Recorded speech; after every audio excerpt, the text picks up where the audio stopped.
नमस्कार दोस्तों, सृष्टि क्लासेस के ऑनलाइन सेगमेंट पर आपका मैं नितिन शर्मा बहुत बहुत स्वागत करता हूं। आप सब लोग जानते हैं आज का दिन राजस्थानी लोगों के लिए हर गली मोहल्ले देहात में बहुत सारा स्पेशल बना हुआ है और ख़ास तौर पे आज शाम के बाद। और ये जो चर्चाओं की विषय है ये हर ताई बुआ फूफा चाचा काका दादा दादी सबकी जुबान पे चढ़ा हुआ है कि रीट का रिजल्ट आ गया, जो हमारी राष्ट्रीय परीक्षा है राजस्थानियों की। अगर जीवन में एक बार जिस बच्चे ने रीट की परीक्षा नहीं दी है तो बागड़ी में क्यों जो मैंने डोई को नहीं घटाई, है ना।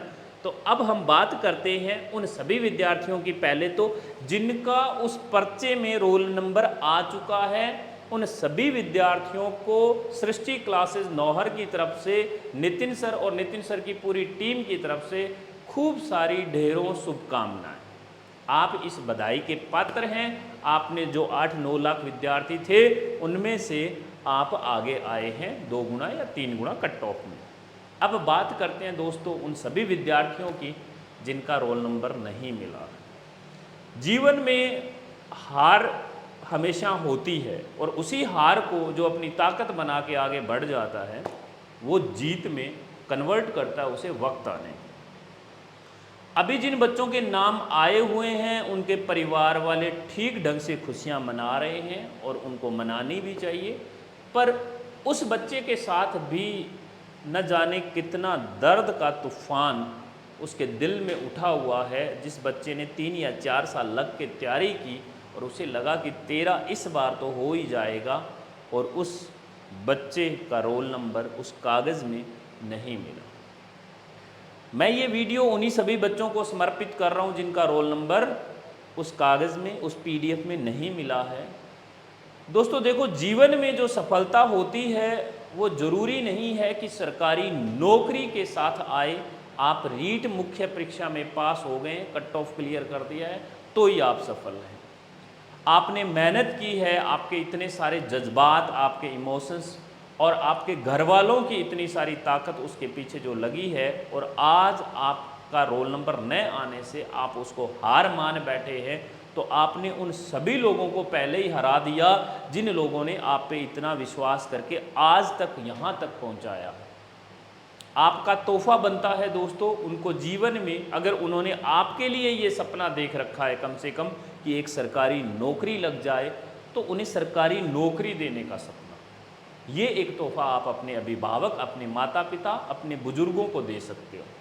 इसके लिए अगर रीट में नहीं हुआ है तो ये नहीं है कि जीवन की सफलताओं का द्वार बंद हो गया है।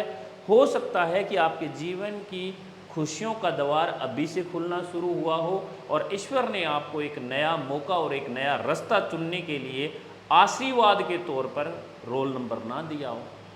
मेहनत तो सभी ने डट कर की है, पर आप ही का रोल नंबर क्यों नहीं आया, ये कुछ उसकी नियति में कहीं लिखा हो, या आपको ये सोचने के लिए मौका मिला है कि क्या मैं जीवन में सही दिशा में जा रहा था।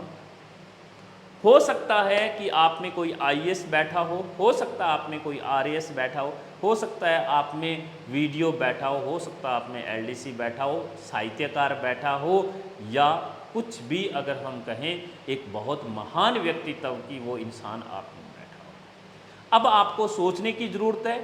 अगले 4-6 रोज़ के लिए आप कुछ एक बातों का ख्याल रखोगे रीट के रिजल्ट आने के बाद। वो ये है, पहला कि आप अपने गली मोहल्ले देहात गांव में जब भी कहीं जाए और ऐसी चर्चाएं हो तो उनको बहुत ज़्यादा सीरियस नहीं लेना है। लोग मिलेंगे आपको, वो कहेंगे बोले साहब आप तो 4-6 साल से तैयारी कर रहे थे, क्या हुआ ऐसा कि रोल नंबर नहीं मिला। आपको क्या जवाब देना है ऐसा कि रोल नंबर नहीं मिलने का तो मुझे शायद अंदेशा नहीं है, मैंने अपना 100% दिया, पर मुझे ईश्वर ने एक मौका ज़रूर दे दिया है कि मैं नई दिशा में काम कर सकूँ। देखा जाएगा जो होगा, कुछ न हुआ तो ना हुआ, सही, एक तजुर्बा ही हुआ। 4 साल हमने मेहनत की है लग के। आप जब अपने मिरर में, शीशे में आप अपना चेहरा देखो तो आपको अपनी आंखों में आंखें डालकर ये फ़ख्र महसूस होना चाहिए दोस्तों कि हाँ मैंने मेहनत की है, और कम से कम आप अपने माता पिता की आंखों में आंखें मिलाकर ये कह पाओ कि साहब हाँ मैंने मेहनत की थी जिस लेवल पर करनी चाहिए।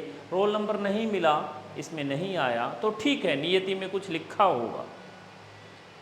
अब जो आपने अपने आप को इतना मतलब ठहरा हुआ और डरा हुआ महसूस कर लिया है, इसको सोचने की बहुत ज़्यादा ज़रूरत है नहीं। राजस्थान की सरकार है, अभी आपको पता है जाती हुई सरकार कहते हैं इस वक्त, हो सकता है माननीय मुख्यमंत्री फिर से लौट आए, पर अब जाती हुई सरकार हकीकत में कुछ एक वैकेंसियाँ खूब सारी निकालेगी, जिसमें CET के बाहर भी है, LDC की आने वाली है, एक सुनने में आ रहा है कि साहब एक ग्राम सेवक की भी आ सकती है, अगर आप महिला हैं तो महिला पर्यवेक्षक या महिला सुपरवाइज़र की वैकेंसी है। बहुत सारी ऐसी वैकेंसीज़ है जो CET के बाहर है। अगर आपने CET का एग्ज़ाम नहीं दिया और CET का दिया है तो आपके पास खूब सारे मौके हैं। इसके इतर अगर मैं बात करूं कि जीवन में अब प्रतियोगी परीक्षाओं की तैयारी भी नहीं करने का मूड है, नहीं कहीं कुछ करने का मूड है, क्योंकि आपके जज्बात इतने ख़त्म हो चुके हैं, तो आप पहले से ही BSTC या B.Ed किए हुए हैं, तो आपके अंदर एक अध्यापक बैठा है। कम से कम अपने गांव मोहल्ले में, आप अपने शहर में, जिस आप गली में रहते हैं, वहाँ के कुछ एक गरीब बच्चों को आप शिक्षा देना शुरू कीजिए, और क्या पता कोई ऐसा रास्ता निकाल दे ईश्वर जो आपको आज के दौर के डॉक्टर वो विकास दिव्य कीर्ति बना दें। उनको तो राष्ट्रीय गुरु घोषित कर देना चाहिए। वैसे उनके जीवन में भी तो बहुत सारी असफलताएं आई, वो खुद IAS नहीं बन पाए, लाखों लोगों को उन्होंने आज तक IAS बना दिया। बहुत सारे ऐसे आपके सामने अभी दर्द और ताने आने वाले हैं, आपको उन तानों के लिए कठोर होना पड़ेगा हिमालय की तरह। मुझे एक कविता याद आ रही है दोस्तों, जो एक TVF एस्पिरेंट नाम से एक वेब सीरीज आई थी, और उसमें सबसे पहले लोगों को कुंवर नारायण की वो कविता जो है सुनने को मिली थी, और वो कविता की 2 लाइनें मैं आपको सुनाता हूँ, और आपको सहज रहना है उस कविता के साथ, और ठीक ढंग से अपने जीवन में आप समझ जाओगे। कविता के बोल कुछ इस तरह है: दुर्गम वनों और ऊंचे पर्वतों को जीतते हुए जब तुम अंतिम ऊंचाई को भी जीत लोगे, जब तुम्हें लगेगा कि कोई अंतर नहीं बचा है अब तुम में और उन पत्थरों की कठोरता में जिन्हें तुमने जीता है। ये बहुत बड़ी लाइन है। जब तुम अपने मस्तक पर बर्फ का पहला तूफान झेलोगे और कांपोगे नहीं, जब तुम पाओगे कि कोई फर्क नहीं है सब कुछ जीत लेने में और अंत तक हिम्मत न हारने। ये कुंवर नारायण साहब की कविता दोस्तों मेरी ज़िंदगी में इतने रंग भरे हैं इसने। जब भी मुझे लगता है कि मैं हार रहा हूँ, मैं डर रहा हूँ, मैं सहम चुका हूँ, तो ये मेरे लिए बूस्टर का काम करती है। और इसकी जो अंतिम लाइनें हैं ना, जो मैंने आपको सुनाई कि जब तुम पाओगे कि कोई फ़र्क नहीं है सब कुछ जीत लेने में और अंत तक हिम्मत न हारने में, वो अंत आपका अभी तक आया नहीं है। यही मर्म है मेरे इस पूरे वीडियो का।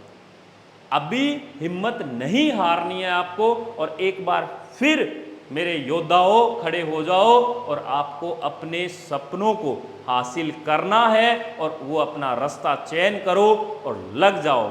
शायद आपके जीवन में कुछ नया मुकाम हासिल होना है, शायद आपके जीवन में कुछ नया होने वाला है। माँ सरस्वती से दुआ करो और उनसे प्रार्थना करो कि माँ हमें शक्ति दे और हम आगे बढ़ना चाह रहे हैं। क्या हुआ जो किसी कागज़ या PDF में एक बार आपने रोल नंबर नहीं दिया, तो कोई तो ऐसा कागज़ होगा साहब जिसमें हमारा रोल नंबर आएगा। लगे रहना, हिम्मत नहीं हारना है, और मैं आपके लिए ये दुआ करता हूँ बेटा कि आगे आने वाले 6-10 महीने में आप बहुत जल्दी सरकारी नौकरी को हासिल कर लें, प्राप्त कर लें। इसी एक शुक्रिया के साथ अगर आपने हमारा ये चैनल सब्सक्राइब नहीं किया है तो प्लीज़ आप इसे सब्सक्राइब करें, इधर लाल वाला बटन दबा दें, और बहुत बहुत धन्यवाद, बहुत बहुत शुक्रिया।